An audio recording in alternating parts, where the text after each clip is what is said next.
Good evening and welcome to a new edition of To The Point. This evening we'll be discussing Egyptian parliamentary elections. Phase 1 was wrapped up. With us this evening is one of the distinguished international observers that attended the elections here in Egypt. With us is Mr. Brandon Locke. Mr. Brandon, a pleasure to have you with us. Thank you very much. Pleased to be here. Just generally speaking, and in sort of wide lines, if I can put it that way, what did you observe? Well, my team observed the elections in Beni Suef in Upper Egypt, and we visited about 15 polling stations per day. And our team was one of several. We were about 300 international observers in total that were dispersed around Egypt to visit polling centers and visit stations to get a general idea of the environment of the elections and to observe whether or not there was sufficient capacity for the elections to take place. Yes. And so personally, my team, we observed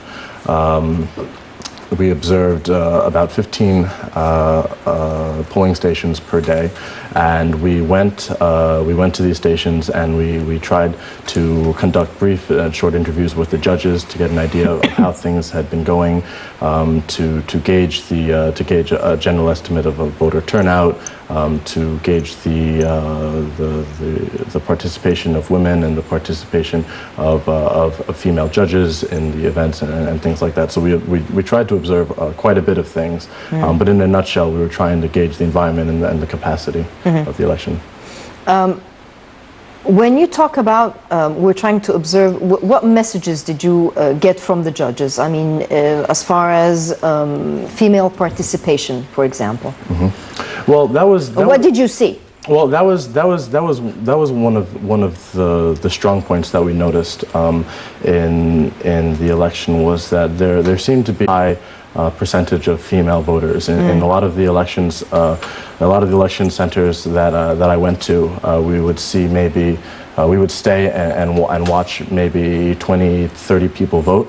And in the span of that, maybe 15 to 20 would be female voters, and so we were generally pleased with the gender turnout. And then on the other hand, what we noticed was that while we saw quite a few female polling officials within the stations, a lot of teams, my team, we didn't see a single female judge, head of station, which was one of the things we'll probably be recommending, that more female judges be the heads of polling stations. Why? What difference does it make? I mean, I'm as a female, of course, I'll be biased to females, but it's worth discussing. Why is this a point of discussion? Why is it important that the judge is a female and not a male? Well, I think how does it make a difference? I think that technically both male and female judges, a male judge will be able to carry out the same duties as a female judge, and so from an administrative perspective, there won't be any better handling of the election.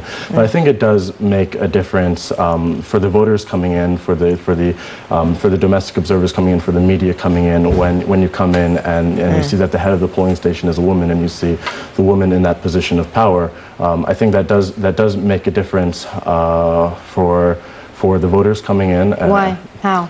Well, I think that, I mean, it's not just Egypt, but in every country, women have been trying to participate in the political system for a long time, and it's only now. I mean, it's in 2015 we've seen a lot of success, especially in Egypt with the new constitution, the increase in women's participation.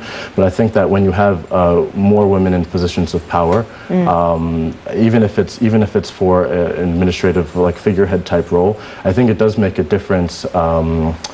Even if it's just inspiring other women to participate, because they see that they can move up, they can move higher, and I think that does make a difference for people who are observing the election. Did you attend elections in Egypt in the past? Yes, did you I observed the presidential election last year.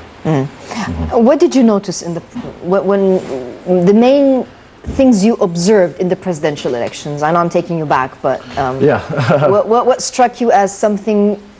Wow, you know, I didn't expect it in Egypt, for example. Yes, I think that from the presidential election, one of the things that struck me the most was the excitement of the voters and the environment in which the election took place. People were jubilant. They were excited. They were very happy about the election, and that converted. I think when we were there, when we were observing the elections, we met with quite a few, a lot more voters, but also a lot more candidate representatives, domestic agents, and from my personal perspective, when I was observing the elections and the parliamentary elections, to give a brief comparison, there was a much lower voter turnout, but there were also not as many domestic observers present. There weren't as many candidate agents, and I think that when you go back to the presidential elections. To look on like a little bit of a brighter side, a lot of the things that we were more concerned about, such as like the training of the polling staff, from a lot of the teams from a lot of the polling stations that I visited, the polling staff had worked on the presidential election, so they had a much clearer idea of the procedures and of how things were going. And the same went for a lot of the voters who had voted previously. So they were able to build on their experience, and so that was a huge benefit. What about women participation in the presidential elections? We saw fairly decent female participation, women's participation in the presidential elections.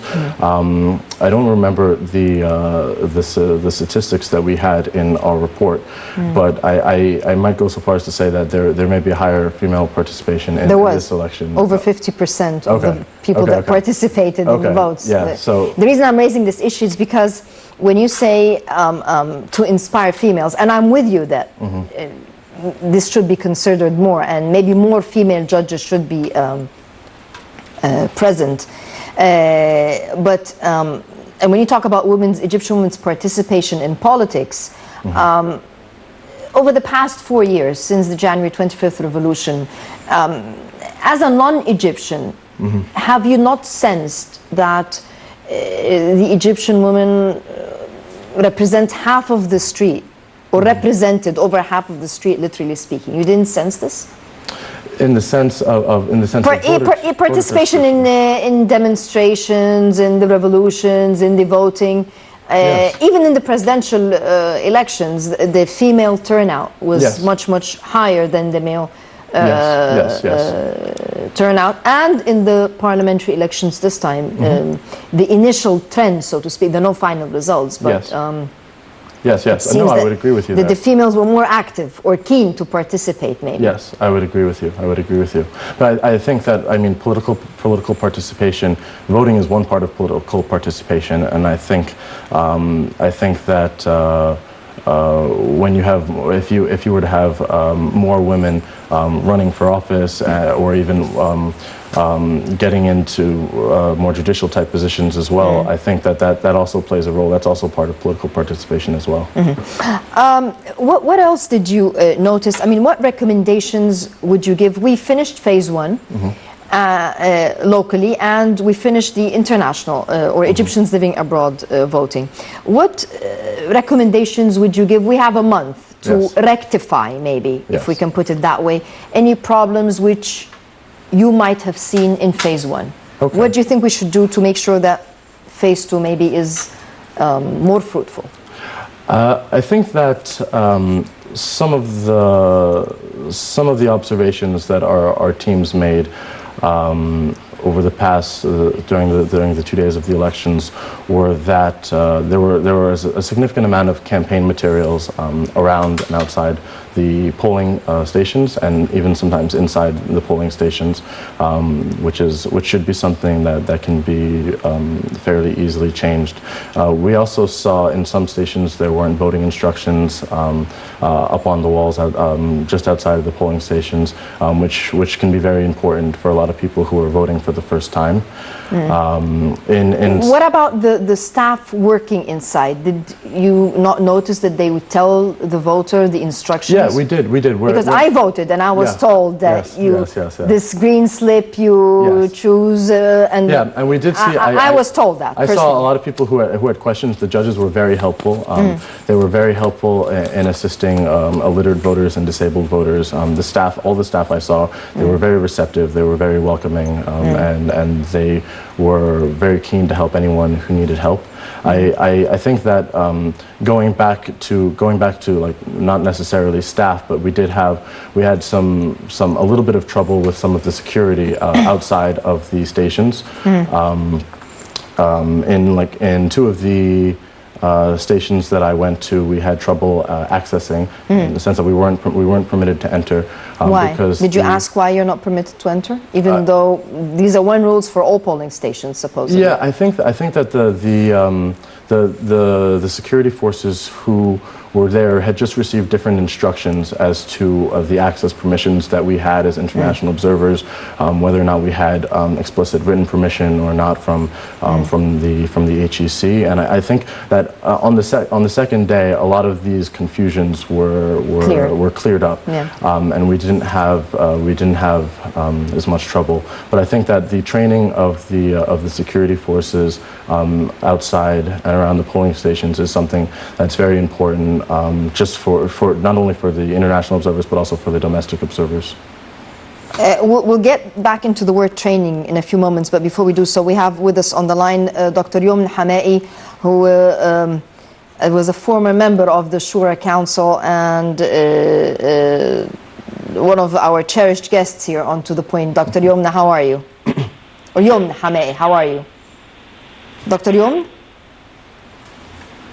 Dr. Yomn, can you hear us? Do we have Dr. Yomn on the phone? Okay, we seem to have lost the connection. When you say training of the security personnel, it seems that a more apt word would be more awareness, that they would be given more clearer instructions vis-a-vis that there are international observers and they're allowed to access point 1, 2, and 3 or whatever. Yes. But the word training, how does it fit here? You're right. More awareness might be an apt description.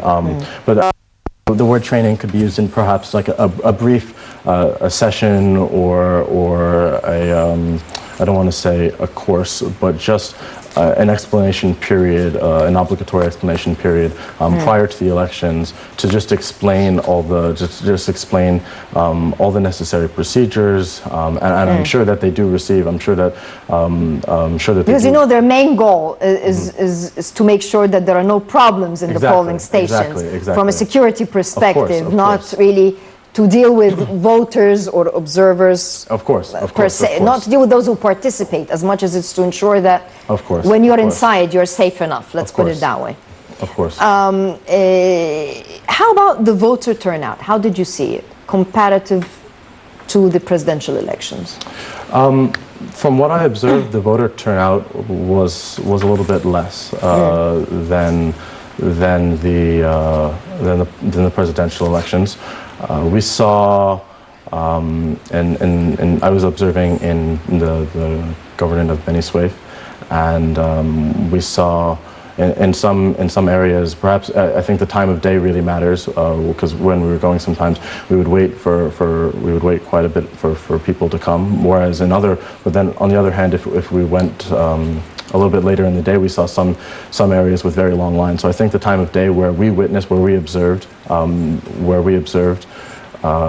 really changed our perception of the voter turnout, which is why I think it's really important to take a look at the big picture, not of just what I saw, but what the collective picture of what all the observers saw, and then obviously what the final voter turnout count is, because it's hard for us to get a really good gauge. But it did seem like the voter turnout was a little bit less than during the presidential election. It seems we have Dr. Yomni with us on the phone. Dr. Yomni, can you hear us? Yes, hello, how are you? I'm fine. Dr. Yomni, the initial, I wouldn't say results, but the trends we seem to be observing from phase one of the parliamentary elections, be it in Egypt or abroad, show us that the voter turnout is maybe lower than expected. Do you see it this way? Yes, I can see it this way, and actually I'm not surprised with that because, you know, I was expecting completely these results due to several reasons. First of all, you know, still the political role of parties still very weak, and you know, the candidates, they haven't you know, get opportunity to present themselves to, you know, electoral, so that they can know quite well what they're going, whom they are going to choose in the, you know, election. So here it's number one as a first reason from my point of view, because I asked, you know, several people, including my students, to how extent are you going to prepare yourself to go for, you know, to, you have to use your right for that, and to how extent this could affect your future and your life. And the response is that I don't know whom I'm going to select. I don't know, you know, the candidates, to how extent they are going to fulfill the needs of the people. So this is one of the most important obstacles that we have to avoid for the coming days in order to get more participation. So can this be rectified? I mean, we have just over 3 weeks between phase one and phase two. Can this be rectified in 3 weeks? I think, you know, if all, you know, stakeholders are going to work together in harmony, they can make a difference in this area, which means that if civil society and political parties and the media are going to, you know, make big efforts in order to make people more aware about the candidate, I think they can make some difference for that.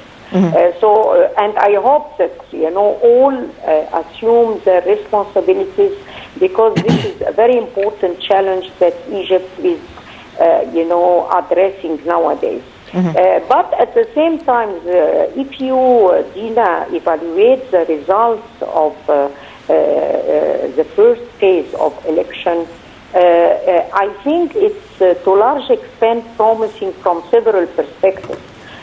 You know, like people who know, you know, they succeeded to get, you know, to succeed in the first phase.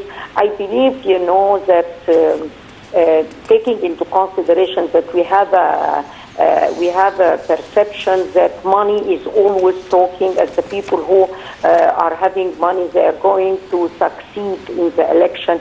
I think these perceptions prove to be wrong to some extent. And I believe this is, you know, a positive point to be mentioned, and it's promising for me that as a start point that there is going to be a change in this election. Dr. Yomni Hamai, thank you very much for your fruitful input. Mr. Locke, if I know you don't want to compare, and I know you don't. Your policy is not to compare, but you observed elections in other developing nations, so to speak. Yes. And in this region. If I were to ask you, without telling me the name of the other country, but generally speaking, how do you see Egypt comparatively to the other countries, without going into naming the other countries, but in this region we're pushing ourselves to the road towards democracy. This is the third and final leg of our roadmap in Egypt. How do you see us progressing? Well, I mean, if we're going to talk about voter turnout and voter apathy in regards to the guests that just contributed, I think that I mean, it's important to note that in parliamentary and legislative elections, voter apathy is a fairly common problem for a lot of reasons. And I think that you were asking me before, when you compare it to the presidential election, how does it compare? I think that when you have two candidates, as you have in a presidential election, it's much easier for parties for candidates to establish a platform, to establish a clear vision and a goal. And when you have multiple candidates, it's much harder. It's much harder to really to make yourself stand out, to make yourself stand apart from a lot of other candidates that are possibly saying very similar things. Is this the case in developing countries? And I think that when you have the challenge of establishing yourself as a unique candidate, of establishing a platform, I think that having access, when voters have access to more information, when voters have easier access, particularly online, to candidates' websites, to perhaps more media about these candidates, then they're much easier to choose a candidate that they think is suitable for them. And so I think when you look in other developing countries, the access to voter education, the access that voters have to information about their candidates plays an important role in voters choosing a candidate and then becoming motivated enough about this particular candidate to actually go out and vote for them on election day. And so I think if you have problems with voter education, and if you have problems with candidates very clearly establishing their platforms, then you're going to have voter apathy as a consequence. And it's something that you see even not in developing nations. If you look at the voter turnout for the European Parliament, the last election, I think it was close to 40%, and in the U.S. midterm elections, it's abysmal. It's usually less than 30% for Congress, and so it's a very consistent problem that in legislative elections, people tend to blend very closely to each other, and so as a result, people don't feel motivated enough to go out and vote. But when you're talking about having more access to information and maybe more information online, there is another issue we have to take into account, which is the level of education of people, because you have the majority of those who go out and vote today are not necessarily have the level of education that equips them to go on the net and sort of read about the different parties and different coalitions and different individuals. Have you observed this in other countries, or do you think maybe this is a problem that we just have? No. I mean, we've observed education, literacy. It plays a role. It plays a role in every developing country because it determines whether or not most people will be getting most of their news and information mainly from TV and radio versus newspapers and online sources, which can be vastly more expensive. And so I think that does play a role in a lot of other developing countries. And I think that if more people are, for example, are getting their news from TV, where, for example, if candidates are being interviewed on news news channels to try and explain their party platforms. If you have several candidates, and I believe there were over 5,000 candidates, and a lot of them are not going to be appearing on national news channels, satellite channels, to explain themselves as you have during presidential elections, then that leaves people with very few options to learn about these candidates. And so I think that does play a huge role, education and literacy. When you talk about participation as well, did you talk to the voters? Did you have access to talking to the voters, how they felt about the whole process, or were you just a silent observer? No, I know you talked to the staff that's yes. within the polling stations. Yes, what about the yes. people that go and vote? Did you Yes. talk to any, or your colleagues? Did they talk to any of the voters? Yeah, a lot of our a lot of our colleagues had brief discussions with voters to try and get a general sense of their perception of the environment, because some of the things we're trying to observe is whether or not there's any type of intimidation. We want to obviously observe the presence of any type of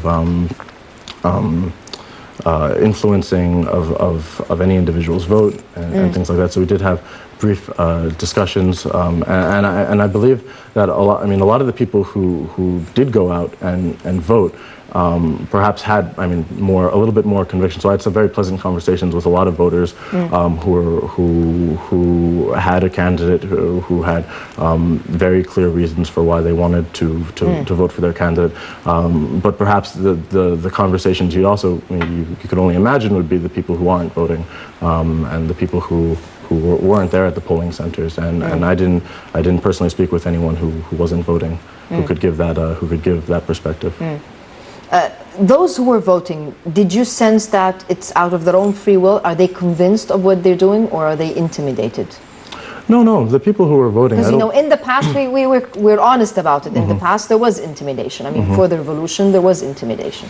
No. From the people who were voting, I don't think that there was any type of intimidation. I think that. Perhaps a common element that I've heard, not only from people I've spoken to, but from also other conversations that from my colleagues, was that there is a general sense that voting represents some type of civic duty, that regardless of your political position or the direction where you see any type of political system is going, I think that people feel that voting represents it's a civic duty, and if you don't participate even in the slightest, then you don't have, then you can't. The right to complain. You don't afterwards. have the right to complain. And that's something that I've heard from a lot of voters, and that's something that I've heard from people in a lot of countries, that if you have to vote, it's the smallest thing you can do that it makes a difference. So I don't think that the people who I spoke with who voted felt in any way intimidated. A lot of people felt like they were doing what they felt was their civic duty. One of the things that you were just saying is that when you spoke, some of your colleagues, it seems, spoke with people that did not participate in the votes. Am I correct? Yes. Did they ask them why they're not participating? I didn't get any details from a lot of my colleagues on why people weren't participating, but going back to what I was saying about voter apathy, I think that a lot of people who weren't voting perhaps didn't feel like their vote, I don't want to say wouldn't count, but when you have a lot of political candidates who are saying generally a lot of similar messages, very positive messages, but very similar messages, there was a sentiment that, well, if this leading candidate wins, or if this other leading candidate wins, it will still be more or less beneficial, the same for them, and that's one. So my vote wouldn't really make a difference. Exactly. But the phrase "to make a difference" is very. It can be interpreted a lot of ways. I think that a lot of people felt that whether or not one official was elected or a different official was elected, the outcome would be the same.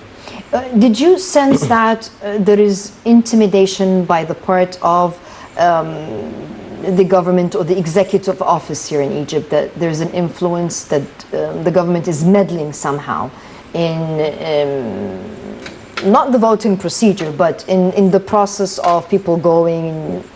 Is there any influence of the government in that?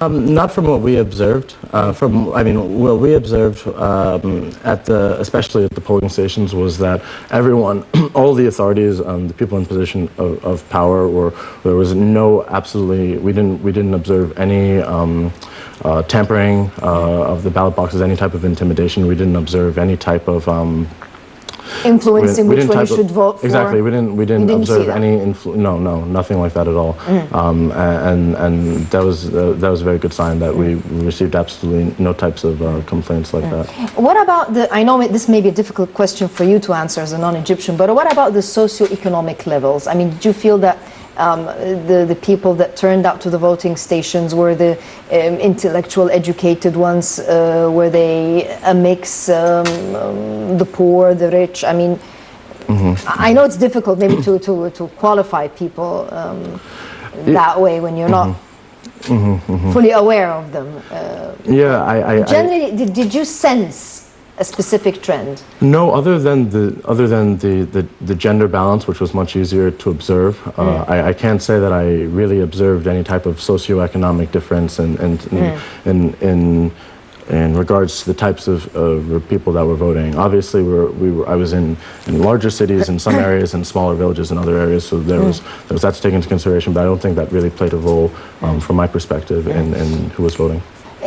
There were certain polls in Upper Egypt. Did you, I believe you said you were in Beni Suef. Yes, I was in Beni Suef. I was in Upper Egypt. What did you sense? Because this is usually the conservative part of Egypt, if we can put it that way. The male-dominated part of Egypt is usually the Upper Egypt part. Did you sense this there? I mean, in terms of voter turnout, no. As I mentioned before, from my own perspective, a lot of the participation was from women. So I mean, I didn't really sense that, other than the balance of women to men in terms of heads of polling stations. I didn't really sense. I didn't really get that. So the gender issue you only sensed in that you as observer would have wanted to see more female judges or heads of polling stations, if we can put it that way. Yeah, heads of polling stations, and also in polling officials as well. Because in some stations, I saw polling officials. There would be maybe 4 polling officials, and 2 would be women, and in other stations there would be 3 polling officials, and none would be women. But I believe it was rare. I didn't see any polling stations where there were more female polling officials than men. Generally speaking, we've had quite a few hard years in Egypt. 2 revolutions. I believe this is like the 3rd parliamentary elections in space of 4 years. A constitution, 2 presidents were elected, and the international observer, not you, but the international world, if I can put it that way, as an observer, had mixed feelings about the Egyptian roadmap. Now that you're here in Egypt, how do you see it? Well, as an international observer, I mean, we really come here to really observe the electoral process, to really observe the elections as they take place, and get a general observation of the climate. We really can't dictate or try and place things in the political context outside of the elections. I mean, I agree with you. I've heard, obviously, from the international community, there are a lot of there's a lot of opinions on the direction, and I think that from our perspective as international observers, what we really hope to see is the election people really turning out and making voting and making their voice be heard. Let me rephrase my question. Okay. Whenever we talk about, there was doubt that Egypt can go as far as holding even the parliamentary elections. There was always this image that this is a dictatorship, there is a coup, it's not the people's will is not being respected. as someone that was out there in the polling stations, and not just in the parliamentary, because we're even phase one of parliamentary, Yes. it's not still, and we're having runoffs in a couple of weeks, but someone even that attended the presidential elections, Yes. do you see the Egyptian person heading towards the path of wanting to achieve a democratic state? Do you see the Egyptian person being intimidated, as was reported in international media? And I'm not meaning to put you on the spot here. I'm referring to your observation in the elections, because this is where you're seeing how people come in. I mean, yeah, I understand. I think that, from the international observer perspective, the elections were obviously were postponed from earlier this year. And so it was very good news to hear that the relevant legislation had been modified and that the elections were going to take place, because I think, like a lot of people in Egypt, were kind of just on the edge of their seat, waiting and wondering. And then, so in the end, we're very content that the elections did take place, and we're very content that they did take place and have been going as smoothly as they have been going. And so I think that for the Egyptian voters who were there in the elections, I think there was a general satisfaction that the elections were taking place, right now. you're still not answering my question. Okay, maybe rephrase it one more time. If I was CNN, for example, if you were sitting there in the CNN studio and I'm asking you, do you sense that the Egyptian people are on the right track? I think that as an international observer, which is the capacity that I can answer, is that from what we saw last year to what we saw this year, we saw a lot of improvements, and from the perspective of election regulations, in terms of staff training, in terms of just general minor administrative issues that we had following the previous election. And so I think that for us, when we come back a year later, and we see that things have been changed and that there are improvements have been made, it's good to know that our recommendations, that our reports, that the general consensus of the international observers who were here last year, that that advice was taken into consideration, and that there was progress made. So we were very content. We were very content. Did you sense that there's no transparency? No, I think transparency. That we were worried that you would be seeing something that we don't want you to see. No, from our perspective, all of the polling officials and all of the staff and all of the judges were extremely were very open, with the exception of the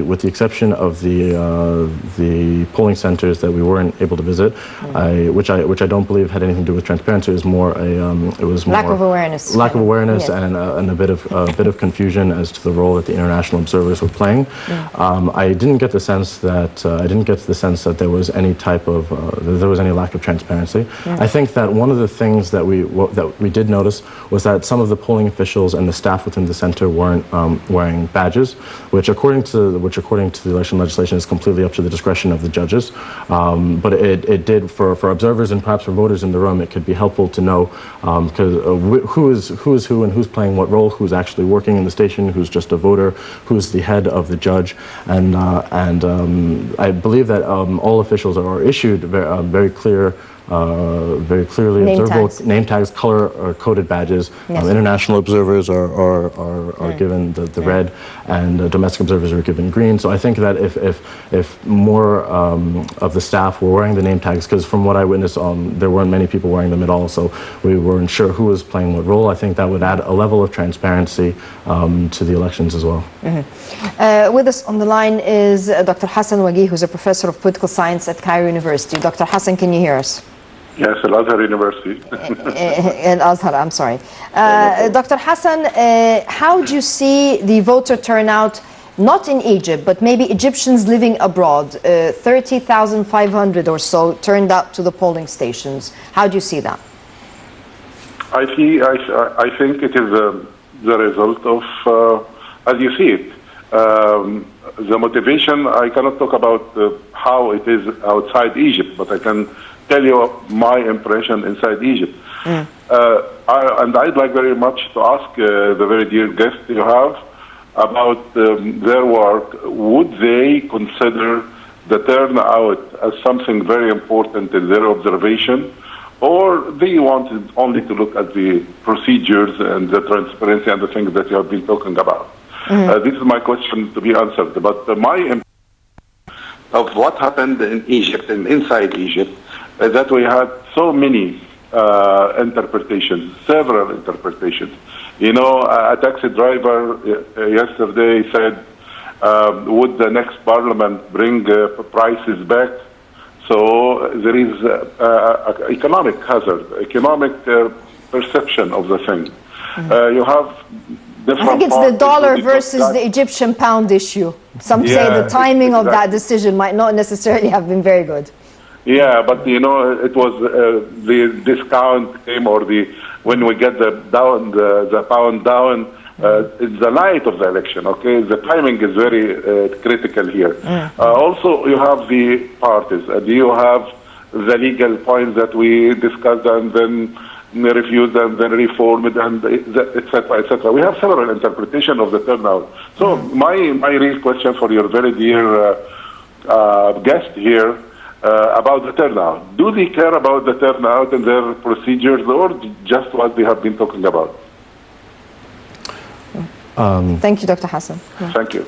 Thank you, Dr. Hassan. I think that's a very important question, because I think that the voter turnout does play a very important role from our perspective as international observers, because I think that the voter turnout plays, I mean, the amount of people that turn out and vote plays a huge role in defining who's going to be elected to the parliament that you're going to have. So I think that makes it makes a huge difference, and we're very concerned about the procedures and transparency and things like that. But from our perspective, the voter turnout, having a low voter turnout, is something that we think should be focused on in the future. And there's a lot of things that I think we'll have recommending on how to improve these things. And like we were talking about before, we're talking about clearer voter education, which will be perhaps one way of resolving this issue. But I think that when you look at, for example, the presidential election, the voter turnout was roughly 45%, I believe, and the constitutional referendum before that was a bit less. And so I think that when you look at it in the broader picture of any type of developing democracy, you have to take into consideration a lot of people, like when we were here for the presidential election, a lot of people we spoke to had never voted before. Most of the people we spoke to had never voted before, especially younger voters, and so it's really something that has to be pushed upon and really has to be emphasized, I think. And so when we see a low voter turnout, it's something that we see that in the future. Then that means we need to take a really close look at why people didn't vote. And try and resolve that for the next election.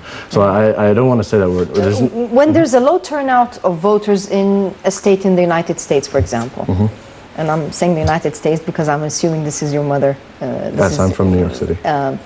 Why do you think there's a low voter turnout in the United States? Well, we take a state, and then maybe your expectations that a lot of people would vote, and then it ends up that. Yes, I think. Where's usually the problem? I think that in the United States, a lot of the problems for legislative elections, because I don't want to compare them to presidential elections, a lot of the problems for legislative elections is that people usually have absolutely no idea who is even running, or even any idea who even is currently sitting in their even though government. You have more access, people have the level of education enables them and qualifies them to go on the net and research, yet they're still unaware? But but in the United States, I think that one statistic that really nails this home is that the incumbent rate for senators and House of Representatives, I believe, is well over 70%. I think almost even 80%. I'm not sure if that statistic has changed, but generally people get elected and they just get reelected because no one goes and contests them. No one goes.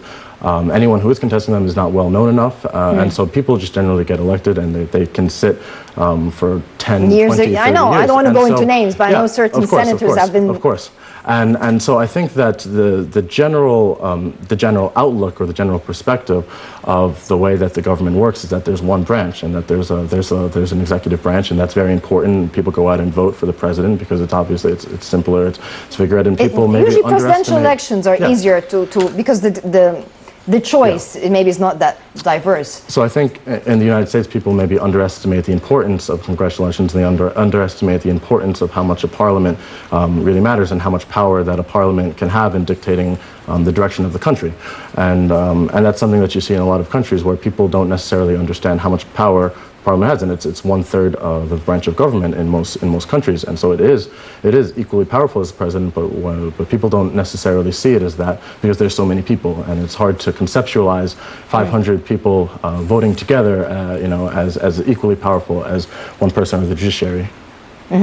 So again, I don't want to draw a comparison, but before we wrap up, what you noticed in Egypt, is it a trend, especially in legislative elections, as you were saying, is it a trend that is weird or uncommon, taking into account that when I was comparing it to the United States, not only because you're an American citizen, but because also we're talking at one of maybe the oldest democracies, so to speak. So if the state of X has a low voter turnout and Beni Suef has a low voter turnout, is it uncommon? No, I wouldn't call it uncommon, but I think that it's very difficult to compare. It's very difficult to compare the United States to any type of developing or developed country because there's so many reasons that contribute to voter apathy, and there's so many things that regardless whether you're in a developing or a developed country, but it exists everywhere. And I think that you really have to take into account a lot of different factors, like we were talking about before: education, socioeconomic factors, and all of these things really play a role in developing a unique, a unique situation for each and every country. So the reasons for voter turnout in America are very different than in South Africa, than in England, and in France, and a lot, and it varies for each and every situation. Mr. Locke, are you going to be continuing observation in Egypt for the coming phases, or? Yeah, I believe that we will be continuing for the current phases. However, I'm not completely sure, but I believe we will. That being the case, then we look forward to welcome you again onto the point and maybe get the final wrap-up report that you will have regarding the parliamentary elections progress in Egypt. Thank you very much. Thank you very much for your time, and more importantly for the efforts you exerted in giving our viewers, especially abroad, how the picture is in Egypt. Thank you very much for that. Thank you for having me. I'd like to thank you, the viewers. See you same time next week. Until then, good night.